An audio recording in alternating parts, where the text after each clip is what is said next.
Hello everyone, my name is Nidhi Verma और आज का जो भी वीडियो हम लोग आगे बात करने वाले हैं उस वीडियो में मैं आपको पहले ही बता देती हूँ कि हम लोग क्या करने वाले हैं। जैसे मान लीजिए एक चैप्टर है आपका ब्रीदिंग, ठीक है। आपका चैप्टर का नाम है breathing and exchange of gases.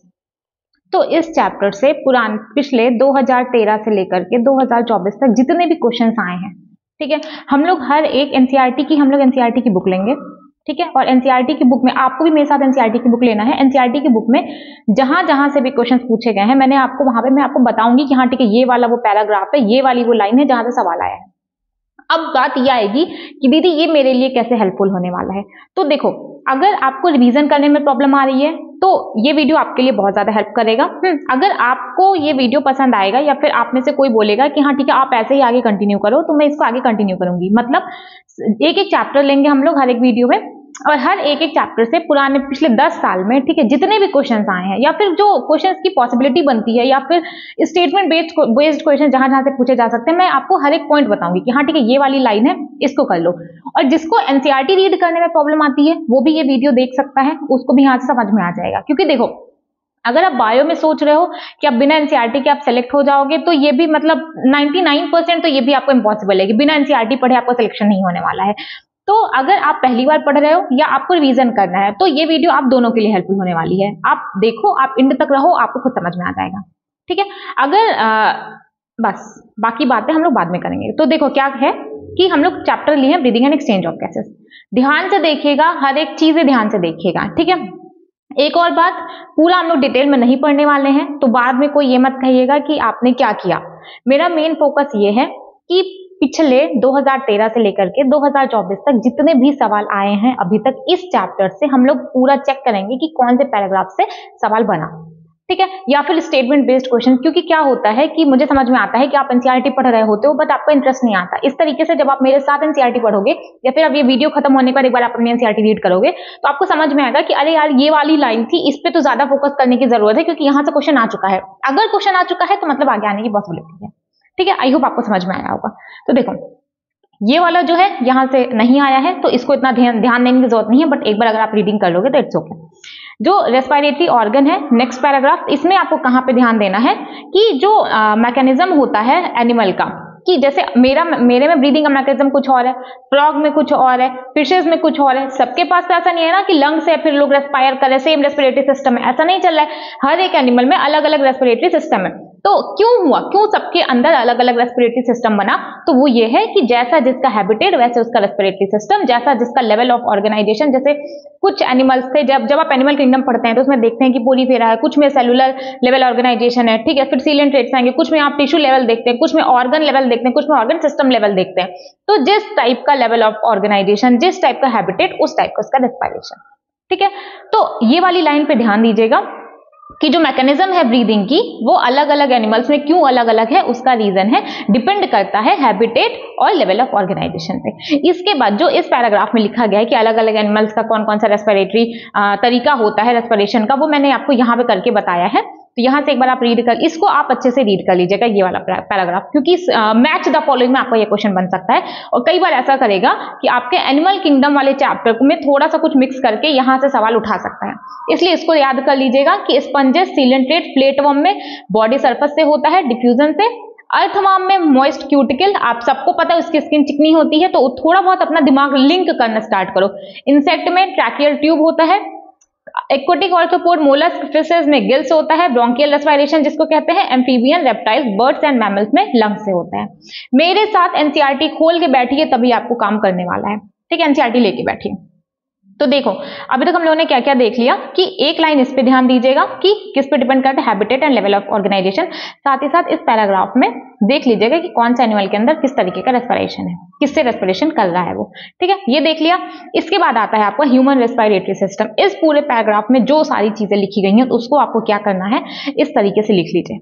सबसे अगर आपने नहीं किया है तो इस तरीके से लिख लीजिए, ठीक है। यहां से सवाल ऐसे एग्जैक्टली नहीं खड़ा खड़ा उठा के नहीं पूछ लिया गया है, यहां से क्वेश्चन स्टेटमेंट बेस्ड पूछा गया है। जैसे कि आपको ये ध्यान रखना है कि लैरिंग्स कार्टिलेजिनस बॉक्स होता है, ठीक है। कार्टिलेजिनस बॉक्स है जो कि साउंड प्रोड्यूस करता है, इसलिए लैरिंग्स को ही साउंड बॉक्स कहा जाता है।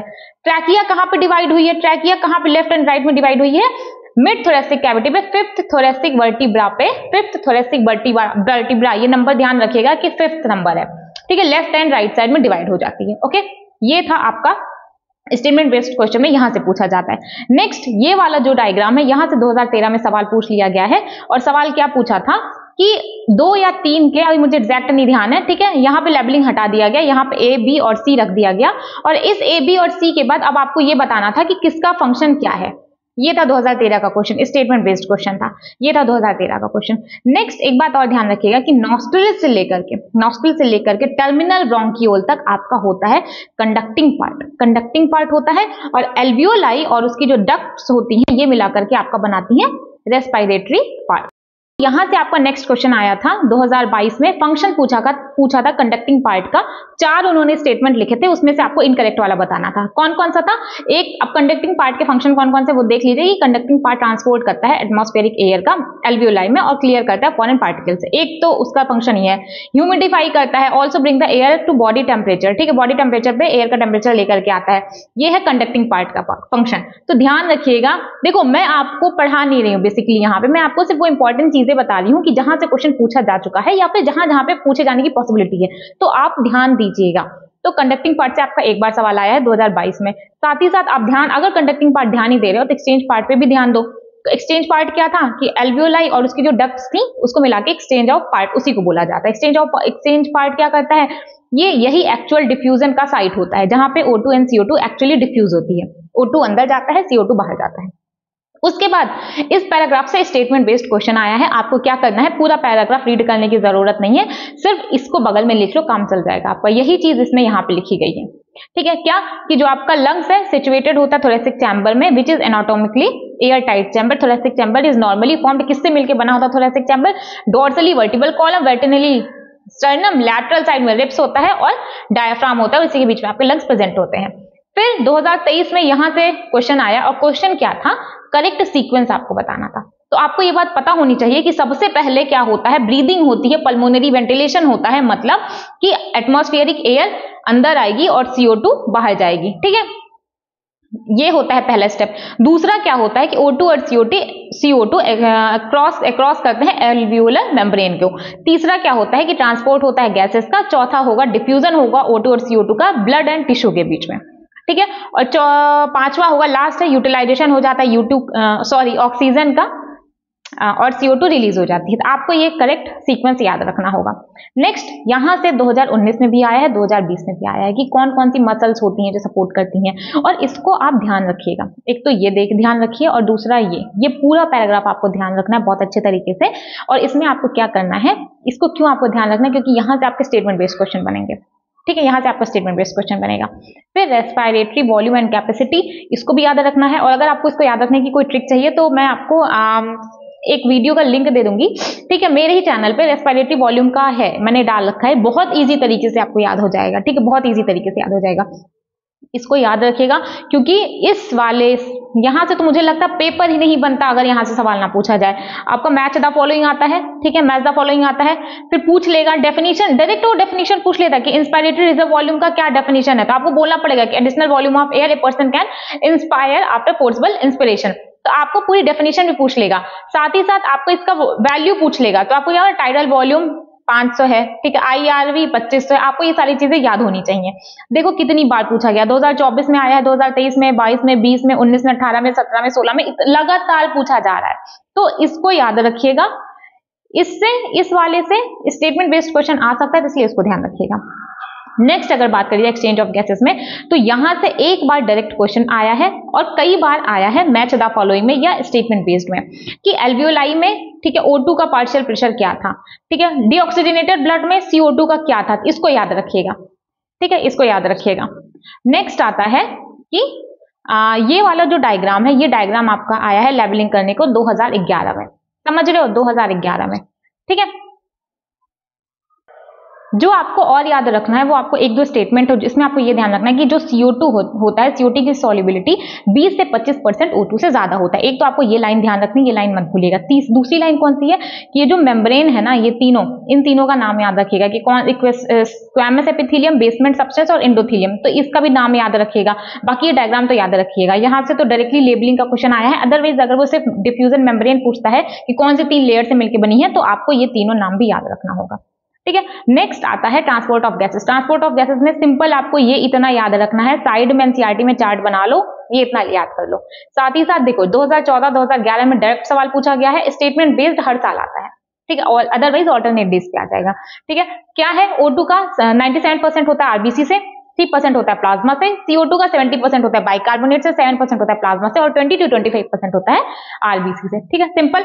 ट्रांसपोर्ट ऑफ ऑक्सीजन की अगर बात करोगे तो ट्रांसपोर्ट ऑफ ऑक्सीजन में आपको दो लाइन बहुत ज्यादा ध्यान देनी है। एक की ईच हीमोग्लोबिन मॉलिक्यूल कैरी करता है मैक्सिमम 4 O2, एक हीमोग्लोबिन कैरी करेगा 4 O2 को, और दूसरी लाइन आपको याद रखनी है कि 100 ml of oxygenated blood can deliver 5 ml of O2। ठीक है, कितना, 5 ml of O2 to tissue. ये वाली लाइन याद रखो, ये वाली लाइन याद रखो। बाकी इसमें जो चीज लिखी है वो मैं आपको बता रही हूँ। बस आपको एक फंडा याद रखना है, आपको 4 चीजें याद रखनी है, partial pressure of O2, partial pressure of CO2, H+ and temperature. तो जब O2 की बात करेंगे तो ये तीनों एक साथ, CO2, H+ और टेम्परेचर, ये तीनों भाई भाई एक साथ। ये जो O2 है इसको अलग रखना। जब O2 कम होगा तो ये सब ज्यादा होंगे, जब ये सब ज्यादा होंगे तो O2 कम होगा। सिंपल, आई होप आपको समझ में आया होगा। तो जब O2 ज्यादा तो O2 की बाइंडिंग कैपेसिटी बढ़ जाती है और O2 हीमोग्लोबिन से बाइंड कर लेता है, और जब O2 हीमोग्लोबिन से बाइंड कर रहा है तो O2 के लिए फेवरेबल साइट कौन सी है, एल्वियोलाई है। हमेशा ध्यान रखिएगा कि जो O2 बाइंड करता है वो एल्वियोलर साइट पे बाइंड करेगा और हीमोग्लोबिन से बाइंड करता है और ऑक्सी हीमोग्लोबिन बनाता है। तो जब ऑक्सी हीमोग्लोबिन बन रहा है तो उस टाइम पे क्या काम हो रहा है, तो जब O2 था, O2 बाइंड किया हीमोग्लोबिन से तो O2 ज्यादा, बाकी ये तीनों कम। कहां हुआ, एल्वियोलाई पे। अब अगर पूछ ले कि डिसोसिएशन ऑफ ऑक्सी हीमोग्लोबिन में कौन कौन सी कंडीशंस हैं, तो जब एसोसिएशन हो रहा था, जब ये भैया ज्यादा थे, जब ऑक्सीजन भैया ज्यादा थे, पार्शियल प्रेशर ऑक्सीजन का ज्यादा था, ये सब कम था। तो अब जब डिसोसिएशन हो रहा है तो ये सब ज्यादा होगा, ये कम होगा, यानी कि पार्शियल प्रेशर ऑफ O2 अब कम हो जाएगा। और सेम कंडीशन आपकी, और जब डिसोसिएशन होगा ऑक्सीजन का हीमोग्लोबिन से, तो उसी तरीके से जब एसोसिएशन होता है कार्बन डाइऑक्साइड का हीमोग्लोबिन से, तो ये तीनों चीजें, ये तीनों को साथ रखिएगा। किसको, PO2 को, H+ को और टेम्परेचर को। ठीक है, PCO2 sorry, partial pressure of carbon dioxide and H+ and temperature. कई बार आजकल क्वेश्चन में क्या पूछा जाने लगा है, H+ की जगह pH देने लगा है। तो H+ जो होगा उसी का उल्टा pH होगा। अगर कहीं पे H+ ज्यादा है, अगर क्वेश्चन में pH के फॉर्म में पूछ लिया तो pH को इसका उल्टा कर दीजिएगा। ठीक है, तो ऑक्सी हीमोग्लोबिन का सिर्फ आपको एक याद रखना है, इसी का उल्टा होगा जब ऑक्सी हीमोग्लोबिन ऑक्सीजन का डिसोसिएशन होगा। ठीक है, और वही कंडीशन होगी जब कार्बन डाइऑक्साइड बाइंड करता है आपका हीमोग्लोबिन के साथ। तो आपको सिर्फ ये याद रखना है, ये डिसोसिएशन कर्व है, सिग्मोइड शेप होता है। जब ये इधर शिफ्ट होगा तो एसोसिएशन है, जब ये इधर शिफ्ट होगा तो होता है डिसोसिएशन। लेफ्ट साइड शिफ्ट होगा तो एसोसिएशन, राइट शिफ्ट हो रहा है तो डिसोसिएशन, और ये है आपका डिसोसिएशन कर्व। इसके अलावा ट्रांसपोर्ट ऑफ कार्बन डाइऑक्साइड में आपको ये ध्यान रखना है कि CO2 जब हीमोग्लोबिन के साथ कैरी करता है, हीमोग्लोबिन जब कैरी करता है CO2 को, तो वहां पे क्या बन रहा था, ऑक्सीजन के टाइम पे ऑक्सी हीमोग्लोबिन बन रहा था, और यहाँ पे बनेगा कार्बामीनो हीमोग्लोबिन। एक एंजाइम का नाम है कार्बोनिक एनहाइड्रेज, जो कि आरबीसी में सबसे ज्यादा पाया जाता है, कुछ अमाउंट में आपका प्लाज्मा में भी होता है, तो इसको भी याद रखिएगा। स्टेटमेंट बेस्ड क्वेश्चन पूछा जा सकता है। नेक्स्ट आएगा कि जैसे यहाँ पे आपने याद किया था कि every 100 ml of deoxygenated blood can deliver around 5 ml of O2 to tissue, उसी तरीके से ये लाइन भी याद रखिएगा। देखो भाई, मैं आपसे जो मैंने आपको बता दिया ना, यहीं से सवाल पूछा गया है और यहीं से सवाल पूछा जाएगा। मैंने आपको पहले भी कहा है कि यही ब्रीदिंग का चैप्टर है, कोई अलग नहीं आ रहा है। ठीक है, कितने साल से आपका नीट का पेपर हो रहा है, कहां से भाई, कहां से वो नए सवाल लेकर के आएंगे? ठीक, कहां से वो नए सवाल लेकर के आएंगे? जब मैंने आपको 2013 से बता दिया, 2013 से 2024-25 तक 10-12 साल से लगातार यहीं से बस जब सवाल बन रहा है, तो 2025 में भी यहीं से सवाल बनेगा। तो पढ़ लो, अब खुद नहीं पढ़ पा रहे हो एटलीस्ट वो तो कर लो जो मैं आपको पॉइंट बता रही हूँ, जहां से क्वेश्चन। देखो, मैं आपको ये इसलिए बता रही हूँ, मैं आपको चाहती मैं यहाँ पे PYQ करा सकती थी, लेकिन PYQ करने पे आपका मैं क्या मेंटल स्टेट क्या चलता है कि जो ऑप्शन सही है बस उसको देख लो। इसलिए मैंने बहुत दिन से मैंने सोचा था ये करने का, बट मैं आज लेकर आई। मैं आपको वो पैराग्राफ बता रही हूँ जहां से एक भी क्वेश्चन आया है, तो इस हिसाब से आप पूरा पैराग्राफ पढ़ोगे। ठीक है, तो देखो ये लाइन आपको याद, ओहो भैया नाचने लगे, ये लाइन आपको याद रखनी है। इसके बाद रेगुलेशन ऑफ रेस्पिरेशन। ठीक है, रेगुलेशन ऑफ रेस्पिरेशन पूरा पढ़ना पड़ेगा, यहां से सवाल आ सकता है इस बार। और पढ़ना कैसे है मैं आपको बता देती हूँ एक बार। देखो, मस्त मैंने पढ़ाया था ऐसा मुझे लगता है। देखो, रेगुलेशन में क्या है, कई सारे सेंटर्स आप पढ़ोगे, दो सेंटर्स बेसिकली आप पढ़ोगे मेनली, रेस्पिरेटरी रिदम सेंटर और न्यूमोटैक्सिक सेंटर। दोनों का आपसे पूछेगा कहां पाया जाता है, तो रेस्पिरेटरी रिदम सेंटर आपका होगा मेडुला में, न्यूमोटैक्सिक होगा पॉन्स रीजन में। Respiratory rhythm centre primary responsible होता है न्यूमोटैक्सिक सेंटर के साथ, ऐसा कोई सीन नहीं है। तो न्यूमोटैक्सिक सेंटर क्या करता है, मॉडरेट करता है फंक्शन को रेस्पिरेटरी रिदम सेंटर को। तो respiratory rhythm centre primary responsible होता है और मेडुला रीजन में प्रेजेंट होता है। न्यूमोटैक्सिक सेंटर मॉडरेट करता है फंक्शन को रेस्पिरेटरी रिदम सेंटर के साथ ही साथ पोन्स रीजन में प्रेजेंट होता है। और न्यूमोटैक्सिक सेंटर क्या करता है, सिग्नल भेजता है और जिससे क्या होता है, डिक्रीज होता है इंस्पिरेशन का जो ड्यूरेशन है उसको ऑल्टर करता है। आप इतना समझ लो कि ऑल्टर करता है रेस्पिरेटरी रेट को। इसके बाद एक कीमोसेंसिटिव एरिया प्रेजेंट होता है बिल्कुल बगल में रिदम सेंटर के, ठीक है, बिल्कुल बगल में रिदम सेंटर के। और यहां से सवाल पूछा गया है और क्या पता नेक्स्ट इस बार आपके पेपर में पूछ ले कि जो कीमोसेंसिटिव एरिया है किसके लिए सेंसिटिव होता है। यूजुअली बच्चे टिक कर देते हैं ऑक्सीजन के लिए, क्योंकि हमेशा उन लोगों ने रेस्पिरेशन में एक ही गैस को इंपॉर्टेंस दी होती है, वो है उनका ऑक्सीजन। तो बट ऐसा नहीं है, कीमोसेंसिटिव एरिया किसके लिए सबसे ज्यादा हाईली सेंसिटिव होता है, CO2 और H+ के लिए। तो जब CO2 और H+ ज्यादा होता है तो सेंटर एक्टिवेट हो जाता है और सिग्नल भेजता है। सिग्नल क्या भेजेगा कि भाई अब इसको निकालो, अब इसको रिमूव करो। तो यही है कि जो कीमोसेंसिटिव एरिया है वो सेंसिटिव होता है CO2 और H+ के लिए, और जब यहाँ ये ज्यादा बढ़ जाएगा तो सेंटर एक्टिवेट होकर के सिग्नल भेजता है कि अब इसको निकाल दो। सेम आपके हार्ट के साथ होता है, हार्ट में भी दो रिसेप्टर प्रेजेंट होंगे, aortic arch and carotid artery arc.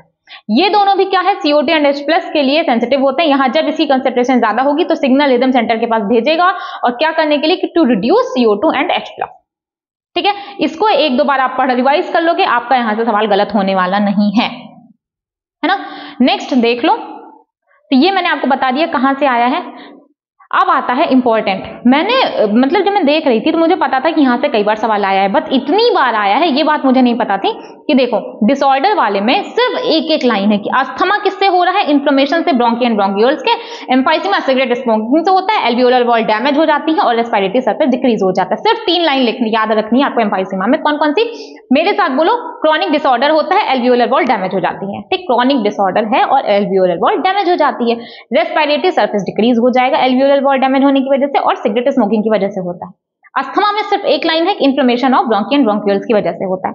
ये देखो अस्थमा में इन साल में अस्थमा से सवाल पूछा गया है और इससे एम्फाइसीमा में पूछा गया है। बाकी 2024 में पूछा गया है मैच द फॉलोइंग का। Fibrosis, proliferation of fibrous tissue, occupational disease disorder होता है, इसमें लंग डैमेज होता है। ठीक है, इसमें लंग डैमेज होता है 2024 में, 2018 में, मैच ऑफ द फॉलोइंग में पूछा गया 2024 में भी। ठीक है, अब आपको ध्यान रखना है, देखो मैंने बेसिकली अगर आपको बात कराई जाए, सारी चीजें आपको बता दी, कहां कहां से आपको ध्यान देने की जरूरत है, आप इसको समझिएगा और थोड़ा सीरियसली लो, है ना। इससे ज्यादा कोई क्या करके दे देगा आपको, तो पढ़ाई करो अगर नहीं चल रही है। यहाँ पे आपको 2 लाइन याद रखनी है, बाकी इसको पढ़ना है। अगर आपको ये चाहिए तो मैं आपको टेलीग्राम पे आप मेरे से कनेक्ट करना, डिस्क्रिप्शन में आपको लिंक मिल जाएगा, तो मैं आपको ये इसका PDF भी दे दूंगी NCERT का, इसको पढ़ लेना अच्छे तरीके से, है ना। नेक्स्ट, इस पैराग्राफ में यहाँ पे इसको इस तरीके का फ्लो चार्ट बना लो, यहाँ से लेके यहाँ तक आपका कंडक्टिंग पार्ट है, एल्वियोलाई और उसकी डक्ट मिला करके आपका रेस्पिरेटरी या एक्सचेंज पार्ट बनाती हैं। कंडक्टिंग पार्ट से यहाँ से देख लेना, ये क्वेश्चन आया है, लेबलिंग को देख लेना, ठीक है। बाकी कंडक्टिंग पार्ट से सवाल पूछा गया है उसके फंक्शन को लेकर के, तो एक्सचेंज पार्ट को भी आप याद रखना।